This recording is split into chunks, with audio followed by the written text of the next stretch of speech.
आदि ब्रह्मा ऋषभ देव भगवान की जय। शासन नायक महावीर भगवान की जय। अयोध्या शाश्वत तीर्थ क्षेत्र की जय।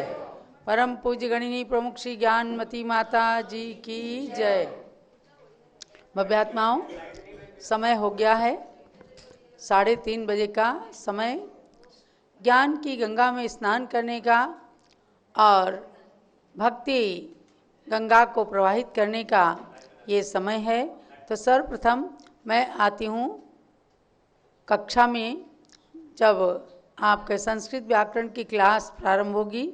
संस्कृत व्याकरण में विसर्ग संधि चल रही है और थोड़ा सा ही कोर्स बाकी बचा है, क्योंकि 28 अप्रैल को आपकी परीक्षा होनी है। तो अब आ जाइएगा।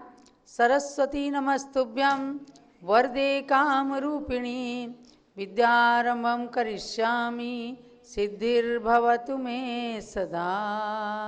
जलोद्वात्सांगमयी जिनवाणी माता की जय। कातंत्र रूपमाला। संस्कृत के ज्ञान की नींव को मजबूत करने के लिए ये व्याकरण का ज्ञान चल रहा है, उसकी कक्षा में आप सब भाग ले रहे हैं। आज हम आ रहे हैं सूत्र नंबर 111 पर। यहाँ विसर्ग संधि चल रही है। संधि का मतलब है एक दूसरे का मेल मिलाप होना, अर्थात दो शब्दों को परस्पर में कैसे जोड़ा जाता है, इस बात को आपने स्वर संधि के माध्यम से, व्यंजन संधि के माध्यम से और प्रकृति भाव संधि के माध्यम से जाना है। और अब चल रही है विसर्ग संधि। विसर्ग का मतलब है दो बिंदी जो एक के ऊपर एक आमने सामने रहती हैं, ये विसर्ग है। इससे ह का उच्चारण होता है और विसर्ग के क्या क्या स्वरूप परिवर्तित हो जाते हैं, ये बात विसर्ग संधि के अंदर बताई गई है। तो 110 नंबर के सूत्र तक आपने जाना कि भगो व्रज अघो यज ये कैसे बने, कैसे इनकी संधि हुई। अब है सुपिर और सुतुर। सुपिर और सुतुर कैसे बने, तो इसमें अब आता है सूत्र, लगता है सूत्र नंबर, ये मूल में है सुपी और सुतुहु। तो 111 नंबर का सूत्र आता है। 111 नंबर। नामी परो रम, नामी परो रम, नामी परो रम, नामी परो रम।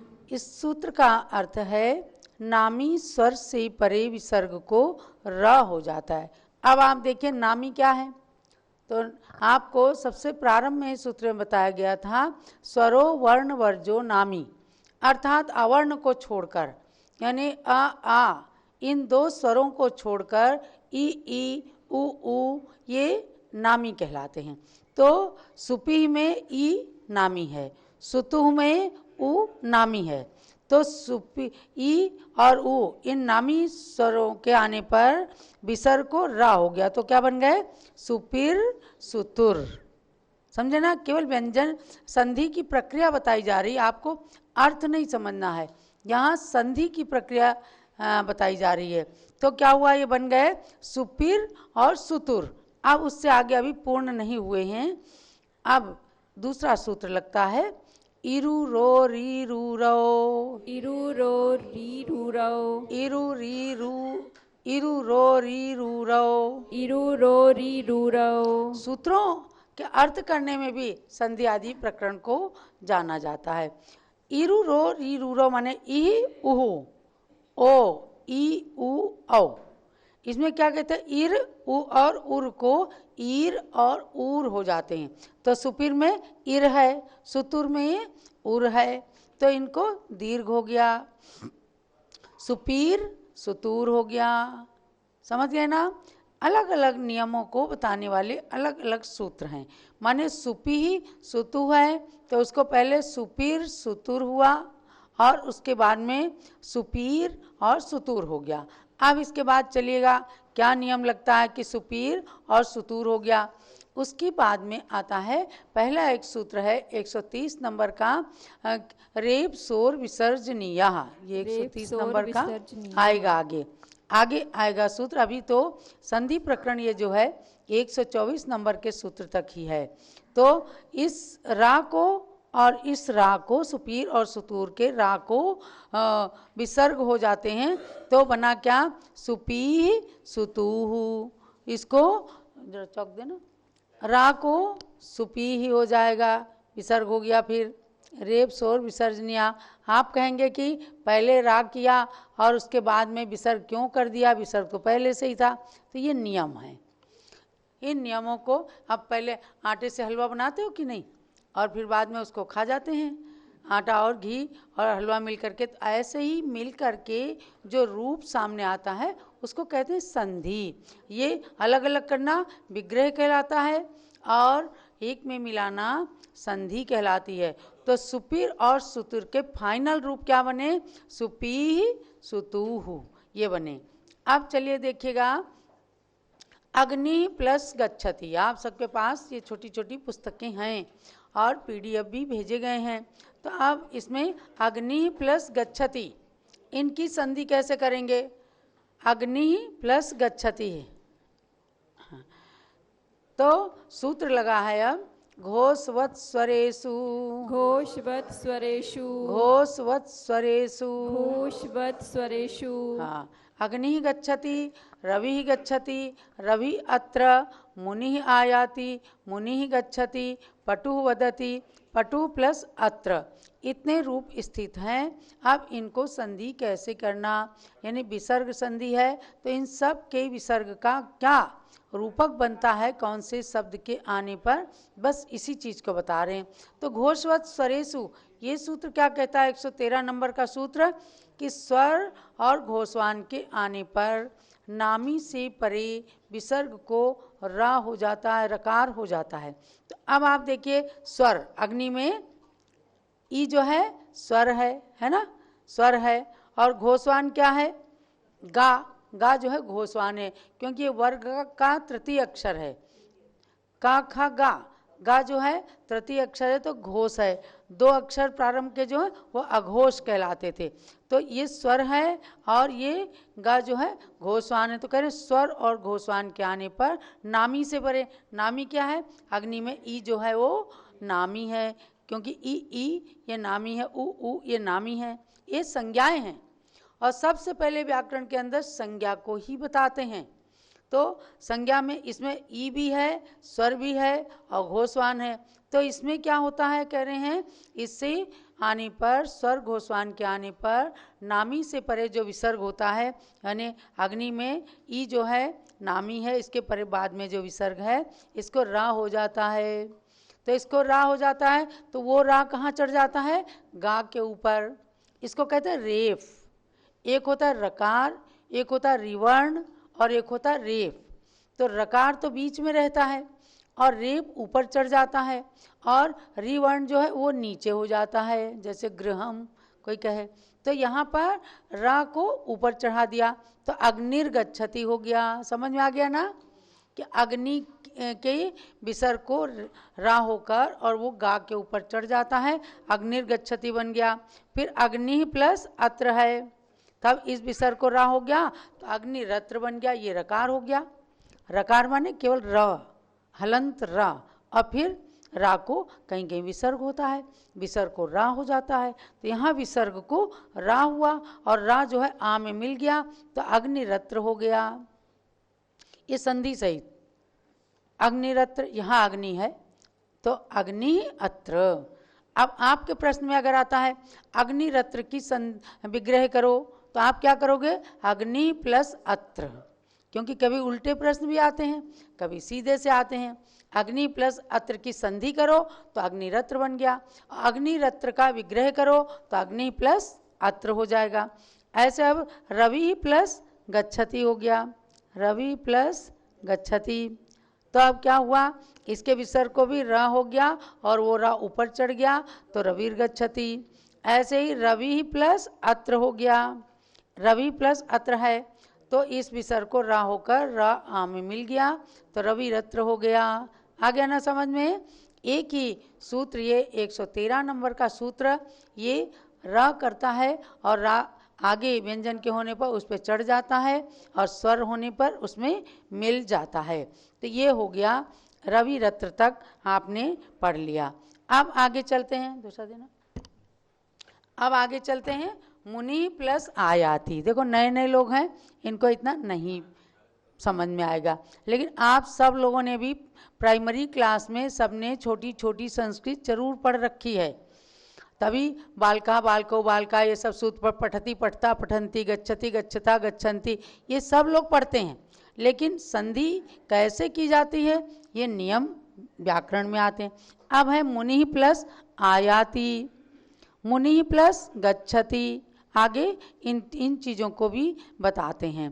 तो उसके लिए भी आया मुनि, इसी सूत्र से 113 नंबर के सूत्र से मुनि के विसर्ग को रा हो गया और रा आ में मिल गया, तो मुनि रायाति बन गया। बिल्कुल स्पष्ट स्पष्ट लिख करके आपको बताया जा रहा है, किताब में भी लिखा है लेकिन फिर भी आपको ब्लैक बोर्ड पर लिख करके बताया जा रहा है। मुनि प्लस गच्छति, तो इसको र हो गया और ये र ग पे चढ़ गया तो मुनिर गच्छति हो गया। पटु प्लस बदती है, तो ये भी ऊ भी नामी है, नामी से परे विसर्ग को रा हो गया तो पटुर वदती हो गया, ये रा ऊपर वहाँ पे चढ़ गया। जो आगे के व्यंजन हैं उनके ऊपर चढ़ जाता है, आगे के स्वर हैं उनको अपने में मिला लेता है, तो पटु प्लस अत्र है तो इसको र हो करके पटुरत्र हो गया। ये ध्यान रखना कि जो र हो रहा है वो हलंत रहता है पहले, फिर आ में मिलने के बाद वो रूप धारण कर लेता है, पटुरत्र हो गया।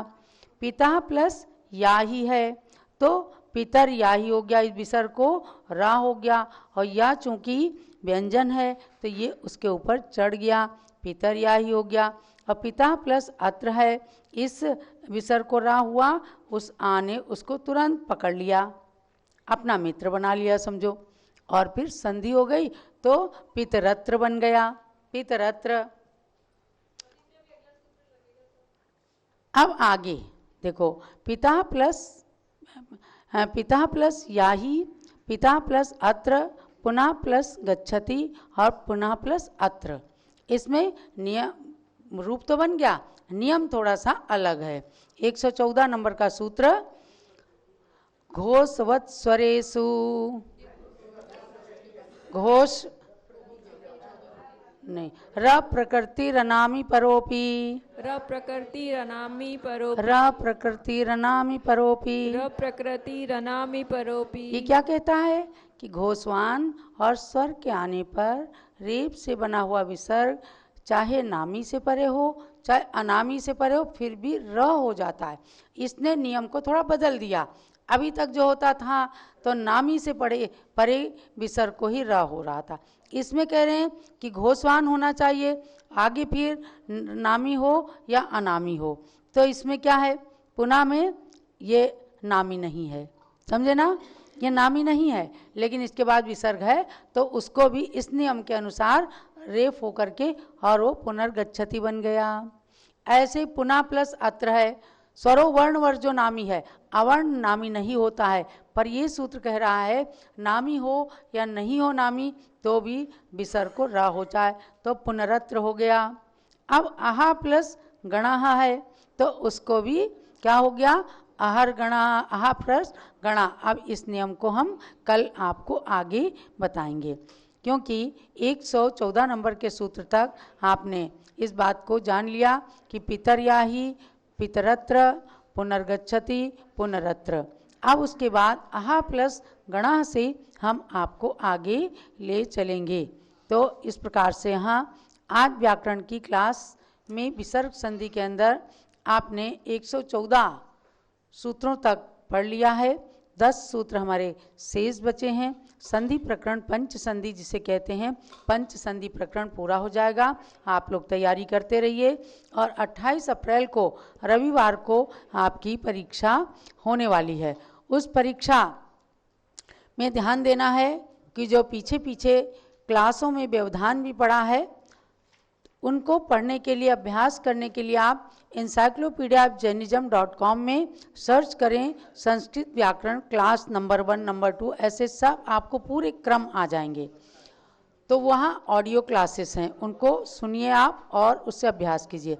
वीडियो क्लासेस के लिए भारत गौरव ज्ञानमती माता जी यूट्यूब चैनल पर आइए, वहाँ पर सारे वीडियो क्लासेस इसके हैं, उससे आप अभ्यास कीजिए और 28 अप्रैल की परीक्षा में सम्मिलित होना है। इसीलिए मैंने आपको व्याकरण की क्लास पहले कराना शुरू किया है कि 1-2 दिन में हम व्याकरण को पूर्ण करेंगे और उसके बाद आप अभ्यास कीजिएगा। हम 2 दिन आपका रिवीजन कराएंगे, बाकी दिन गोमट सार जीव कांड की क्लासेस चलेंगी। चलो ऋषभदेव भगवान की जय।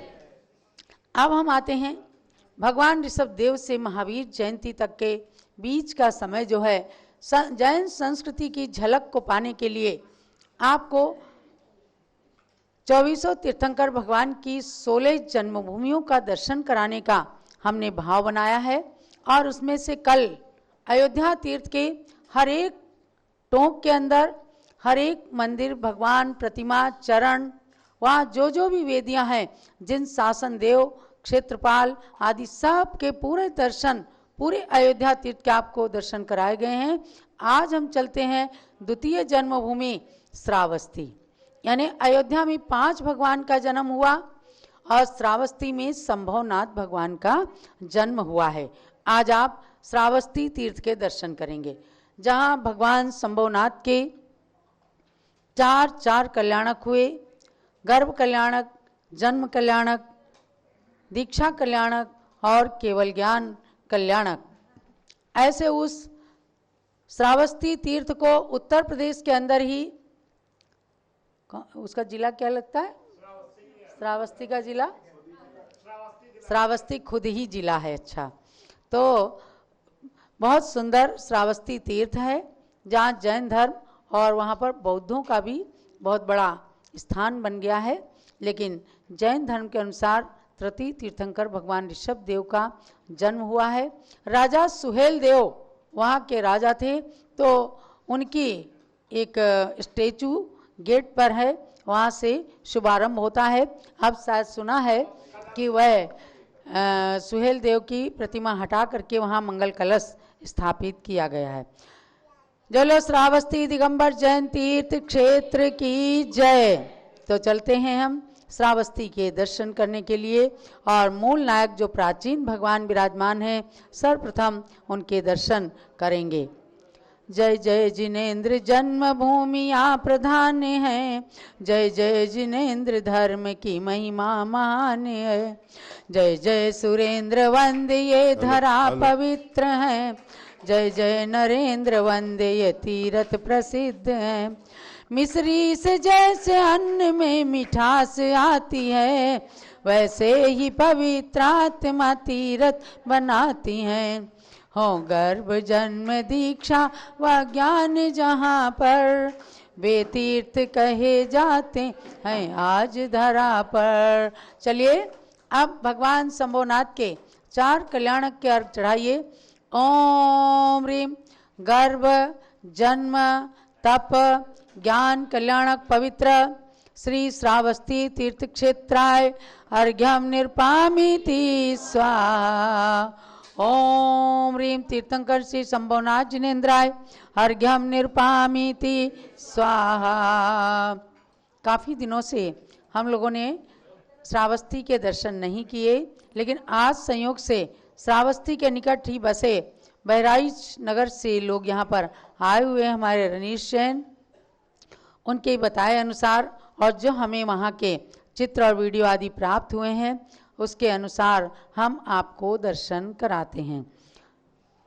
ओम ह्रीम मूल नायक श्री शंभोनाथ जिनेन्द्र अर्घ्यम निरपामिति।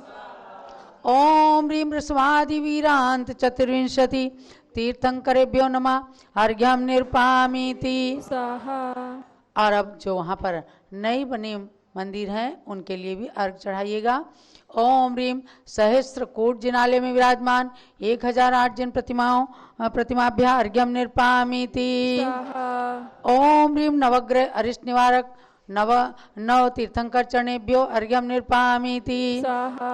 ओम ह्रीम नंदीश्वर द्वीपस्थ द्वापंचाशत् जिनालय जिनबिंबेभ्यो नमः अर्घ्यम निरपामिति।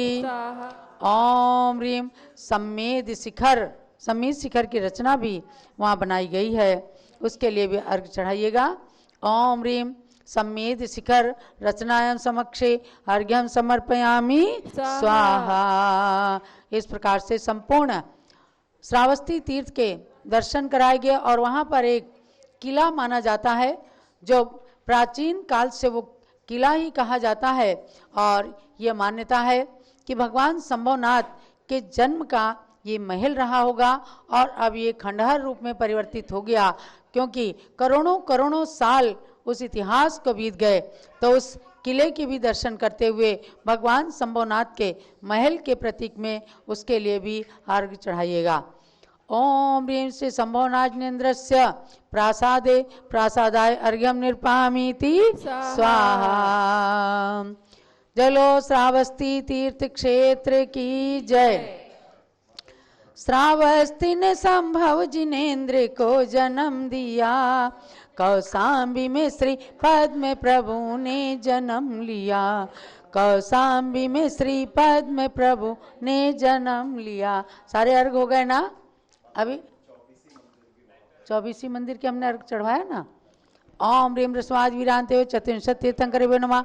अर्घ्यम निर्पामीति स्वाहा। यह उत्तर प्रदेश में श्रावस्ती सुंदर तीर्थ है, इसके आपने दर्शन किए। जब भी लोग अयोध्या आते हैं तो प्रतिदिन ही लगभग यात्री कहते हैं कि हम संपूर्ण जन्मभूमियों के दर्शन करने के लिए निकले हैं। 16 जन्मभूमियों का जीर्णोद्धार विकास परम पूज्य गणिनी प्रमुख श्री ज्ञानमती माता जी की पावन प्रेरणा से और वहाँ की कमेटी के अथक प्रयासों के द्वारा किए गए हैं। ये आज एक पुण्य की बात है। तो अब हम चलते हैं कौशाम्बी। देखो 24 भगवान की जन्मभूमियाँ हैं 16 में से तृतीय जन्मभूमि की ओर हम चलते हैं कौशाम्बी। कौशाम्बी में भगवान पद्म प्रभु का जन्म हुआ। ये मत सोचना कि अजितनाथ, अभिनंदननाथ, सुमतिनाथ को कहाँ छोड़ दिया। ये भगवान अयोध्या में जन्म ले चुके और इनके कल आपने जन्मभूमि के दर्शन करके अर्घ चढ़ा लिए हैं। हम जन्मभूमि के हिसाब से चल रहे हैं और जहाँ जितने भगवान आएंगे उनके हम आपको दर्शन कराते चलेंगे। तो अब कौशाम्बी में एक प्राचीन जिन मंदिर है, जिसे आरा निवासी हमारे श्री अजय कुमार जी पराग जैन, जो पुश्तैनी अपने बुजुर्गों के द्वारा निर्मित इस जिन मंदिर को की देख रेख करते हैं। ऐसे उस जिनालय का अभी अनेक वर्षों से कोई जीर्णोद्धार, कोई विकास नहीं हुआ। वहाँ पर भगवान के 4 कल्याणक के प्रतीक में चतुर्मुखी चरण विराजमान है। सर्वप्रथम उनके लिए अर्घ चढ़ाइएगा। जरा प्राचीन मंदिर के दर्शन कराना। 4 चरण, ये तो भगवान, ये कौशाम्बी के ही है ना, ये प्रभास गिरी के हैं, समझे। प्रभास गिरी का मंदिर है। कौशाम्बी जो बहुत पुराना है, खंडहर के रूप में ही है, वहाँ सबसे पहले चलेंगे। ओम ह्रीं तीर्थंकर श्री पद्मप्रभ जिनेन्द्रस्य जन्मभूमि कौशाम्बी तीर्थ। हाँ, ये चार भगवान हैं। अच्छा, चारों तरफ 4 गर्भ, जन्म, तप, ज्ञान कल्याणक पवित्र चतुर्मुखी जिनेन्द्र अर्घ्यम निर्पामीति स्वाहा। ओम ह्रीं कौशाम्बी तीर्थ क्षेत्र अर्घ्यम निर्पामीति स्वाहा। और माना जाता है कि कौशाम्बी से कुछ दूर प्रभास गिरी, जिसे पभौसा कहते हैं, वहाँ पर भगवान का ज्ञान कल्याणक हुआ था। हमने उसके भी दर्शन किए हैं। सन 2001 में पूज्य गणनी ज्ञानमती माता ने वहाँ जाकर भगवान पद्म प्रभु की मूंगावर्णी प्रतिमा विराजमान की और कौशाम्बी के अंदर महासती चंदनबाला ने भगवान महावीर को ऐतिहासिक आहार दे करके अपनी बेड़ियाँ